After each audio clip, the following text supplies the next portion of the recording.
जेव्हा पोलिसांनी अमरजितला विचारलं, तू हे का केलंस?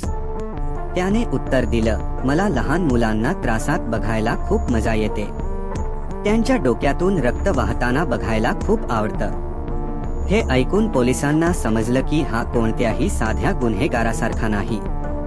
त्याला मानसिक आजार असावा म्हणून त्याची वैद्यकीय तपासणी करण्यात आली.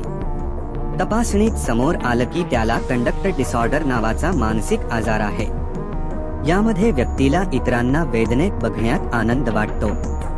त्याला कायद्याची भीती नव्हती, तो फक्त त्याच्या इच्छेप्रमाणे वागत होता. अमरजितला बाल न्यायालयात हजर करण्यात आलं आणि त्याला 3 वर्षांसाठी बालसुधारगृहात ठेवण्याचा निर्णय देण्यात आला. 2016 मध्ये तो 18 वर्षांचा झाला. मात्र तो आज कुठे आहे हे कोणालाही माहित नाही. कदाचित तो नव्या नावाने कुठेतरी वेगळं आयुष्य जगत असेल. ही कहाणी धक्कादायक आणि विचार करायला लावणारी आहे.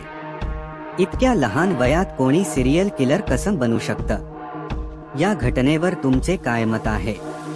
कमेंटमध्ये नक्की कळवा आणि हा व्हिडिओ शेअर करा. व्हिडिओ पाहिल्याबद्दल धन्यवाद.